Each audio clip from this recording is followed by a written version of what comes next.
Hi yogis, I wanted to share with you one of my go-to poses. It's a variation of pyramid, and it's pyramid on the wall. If you've practiced with me before in classes, you've probably done this pose with me many times because it's just such a fabulous pose. So let's go ahead and get started. We're going to start off with the left foot forward. It's just a little bit easier from this angle for you to see me in the pose. We've got our left foot forward, our right foot is angled about 45 degrees to the side.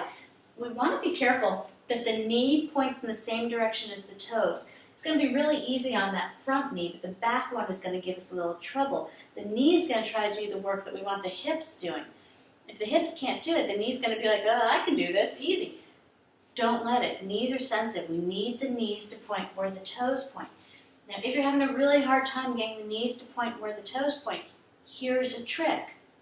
Move your toes. So if the knee is pointing more forward, but the toes are pointing out, and you can't get the knee to point where the toes are, move the toes, right? Let the toes follow the knee. Ideally, the foot is at a 45-degree angle. Ideally, it may or may not happen. So find out where you can get to comfortably, still challenging yourself, but keeping the knees safe. We're trying to get the hips to point forward. We're hinging at the hips, and we've got our hands on the wall. So you may have to back yourself up into this. We're pulling this left hip back. Now, as we pull that left hip back, there's going to be a tendency to roll to the outside of the left foot. We don't want that. So push down through the inside of the left foot, the ball mound of the left foot, the fleshy area underneath the big toe. So you get that internal rotation at the left foot and ankle, that external rotation of the hip and thigh. We're still making sure that the knee and the toes point in the same direction, and the hands can be on the wall. A little bit tighter, the hands are going to be up higher.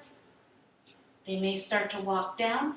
If you don't need the wall, you don't have to use it. I like to start off on the wall though, because it really helps me to get a little bit of a deeper stretch. From here, if you wanted to, you could bring the hands to the hips. You could take the hands into reverse prayer. There are lots of options. Be careful not to hyperextend the knee. So if you are one of those folks that hyperextends, give a little tiny micro bend to the knee. Bend the knee, come on up, switch sides, right? So we've got the right foot forward, the left foot is angled, trying to square the hips as best we can. You may not be able to get both hips to point forward. See if bringing the right foot over towards the right side helps with that at all. Hinge at the hips and forward fold. Now, regardless of how far you're folding into this pose, that's really a mouthful.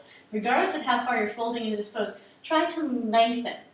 Pull the belly away from the bum and the chest away from the belly. Notice how doing that will really bring the pose to a different level for you. Make sure toes and knees point in the same direction. Right hip pulls back. Push down through the ball mound of the right foot. Bend the knee.